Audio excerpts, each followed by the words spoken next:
授權嘅一個小組，叫雷曼嗰個迷債小組。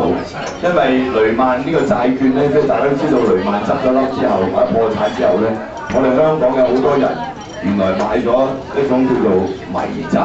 迷你債券嘅雷曼嘅，咁啊牽涉嘅人咧就4萬幾人，牽涉嘅款項係300幾億。有啲演藝界嘅朋友直情係一生人嘅積蓄冇咗，好多老人家嘅退休金全部就泡湯。咁呢件事咧都係亦都係要需要調查。咁所以咧長毛因為佢代表我哋社民連參加呢兩個小組同埋委員會，佢冇辦法參加我哋今次嘅學期嘅巡迴訪問。咁就剩翻我同阿大嚿兩個。咁啊第一站咧就係溫哥華，咁啊琴日啱啱完成咗。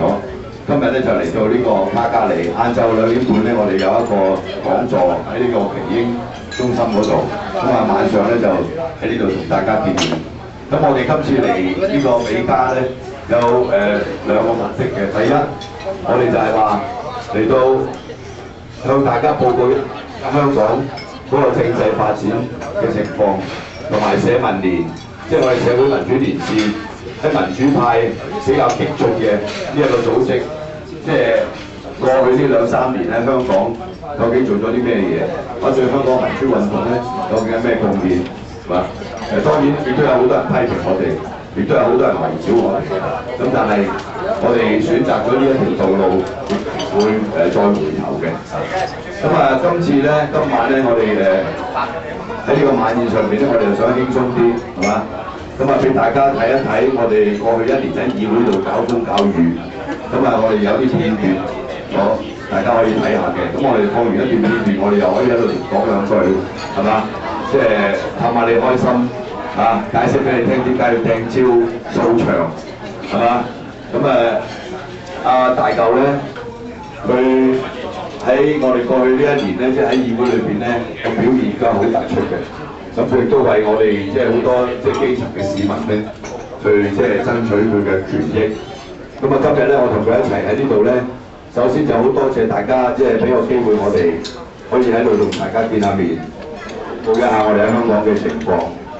第二咧就係我哋因為社民連成立咗大約3年左右，咁我哋而家要即係繼續發展嘅話咧，就必須要有一個自己嘅會所。咁我哋喺香港已經籌咗150萬，咁啊而家趁啲樓價諗住平，咁啊買樓啦，點知而家又起翻，係嘛？起到好快啫。不過我哋買嗰啲舊樓咧就好似冇起到嘅，咁但係即係籌嘅錢亦都唔係好夠啦嚇，所以今次北美我哋巡迴去呢個訪問咧，咁我哋有啲演講咧，亦都有好多聚會咧，咁我哋都帶咗好多我哋社民連嘅嗰啲紀念品咧，就周圍去掠水。咁當然呢個掠水就係隨緣落座啦，係嘛？我有2本書，一本係我啱啱今年7月喺書展度，即係啱啱新鮮熱辣出版嘅一本書，叫《毓民議壇搞事錄》，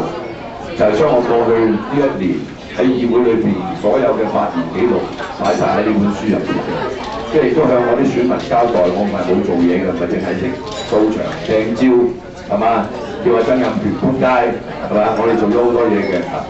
另外一方面咧就係我哋有好多紀念品咧，有蕉咧，我哋帶咗啲雙節蕉嚟，大家有興趣可以攞，係嘛？有啲海報，有啲頭巾，係嘛？咁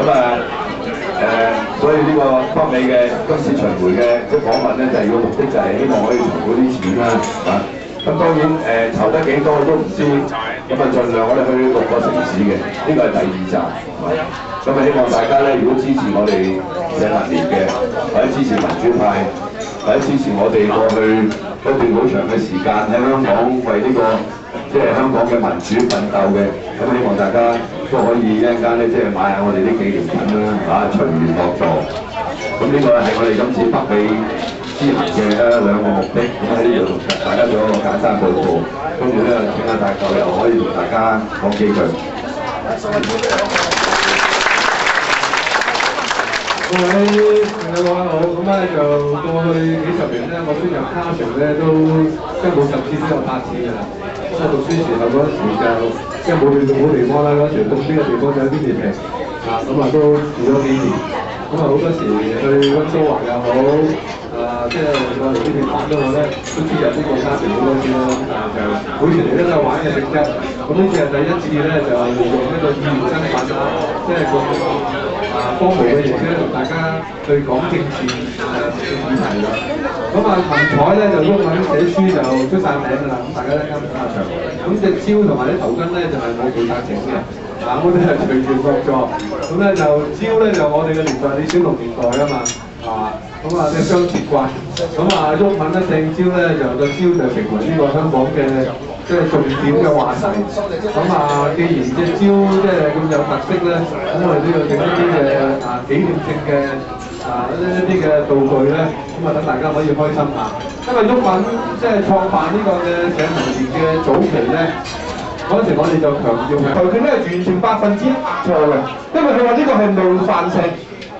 冒犯性咧一定要針對某個人，你指佢係某一啲，譬如當年我鬧呢一個嘅譚耀宗話佢無恥咁啊，即係呢個有呢個民建聯嘅人起身話：喂，主席，佢鬧譚耀宗無恥咧，呢個係對議員對嗰個議員構成冒犯性。咁當時咧我就即係主席要求我收回嗰句嘢，佢話如果你唔收回咧，你就係對嗰個語言冒犯，你就要出去。咁我嗰次就冇收回就被趕出去，咁我自己都冇得爭拗，因為我係冒犯咗佢啊嘛，呢個係議會傳統。但係我哋講撲街，我哋係鬧一句撲街嗰個嘅現象或者一個情況，我哋唔係指邊一個議員撲街啊嘛。咁所以咧，劉慧卿嗰個裁決咧喺議會上嚟講咧係100%錯嘅。咁呢個係反映佢主持會議或者對呢個議事文化咧呢個唔熟悉啦。咁但係點都好咧，即係。整個嘅爭論咧，我自己嗰次咁起火咧就民主派又好，保皇派又好咧，就話呢句嘢係粗口。咁呢句嘢我哋係絕對唔能夠接受嘅，因為其實如果大家睇翻即係過去好多嘅，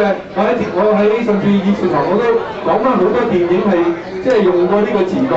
呢個港檢局咧喺07年已經裁決咗嘅，因為當時好多人投訴秋天的童話重播嘅時候咧，有好多人投訴。咁港檢局呢個係政府嘅法定機構，喺07年嗰時咧已經係裁定咗咧呢一句嘢就唔係粗口，但係咧係一個嘅即係所謂一個較為俗語嘅語言。咁跟住有幾句嘢咧，英文字母 F 字頭嗰啲係粗口啊，跟住叫人哋即係冚家產咧，嗰啲就係粗口，已經裁定咗。但係好不幸地咧，即係自從我哋講完之後咧，成個嘅香港嗰個嘅傳媒咧，包括民主派在內咧，就話我哋三子講粗口。咁我哋只係想澄清一啲事實啫。咁但係其實包括喺議會裏邊講呢啲所謂佢哋叫做 non-parliamentary language，非議會語言，同埋我哋人哋講下嘢嘅時候，我哋插嘴啊，又或者啲大官嚟到嘅時候指住佢咁鬧到佢趴喺度啊，特首嚟嘅掟佢嘢啊，我唔係第一次掟蕉，淨係掟蕉，有一次我嗰張學生證啊掛喺佢身上啊，要嘅俾人攔住啊，送3本書俾佢啊。有試過走埋去掟嗰個牌，掟埋佢嗰度啊，做咗好多呢啲嘢㗎啦，我哋基本上已經，即係無論係掟蕉或者破壞個議會嘅秩序，同埋講埋呢啲所謂冒犯性議員，即係我哋都係違反議事規則。按照而家嘅議事規則，違反議事規則咧，主席裁決就要改你出，一定係。咁我又參加議事規則委員會，因為防止佢修改議事規則。即係好多個會，我可以參加好多事務委員會，我都參加過叫議事規則委員會，因為知道咧，我哋即係我哋一入去就係要違反議事規則，跟住我唔牙翻喺議事規則委員會，俾佢哋搞我。所以佢哋我搞幾次嘢之後，佢哋咪要修改議事規則咯，話到最後都通過唔到啊，因為行唔通㗎嘛。你民主派嗰啲人如果支持佢修改議事規則，咪即係搞自己啊！你應該睇見我哋搞事咧，側邊拍手掌啊嘛，你明唔明啊？你冇理由梗係反對我㗎嘛，反對我嗰啲係政府同埋啲建制派嘅人，係嘛？但係你民主派嘅人，你唔會做呢啲嘢，因為你20年來你都唔做呢啲嘢，你好斯文。咁有幾隻邊搞去做，你咪俾佢做咯。啊，點知公民黨同民主黨一樣揼我哋喎，係嘛？所以其實而家個議會咧，即係當然我哋而家只係播一啲片段俾大家睇啦，遲啲我哋要整理好多片段，我出啲添啊，啱唔啱啊？即係俾大家睇到一樣嘢，就係呢個議會點解會咁樣咧？以前點解會即係平平靜靜，而家多咗呢3條友要搞到咁樣，係咪特登去搞事？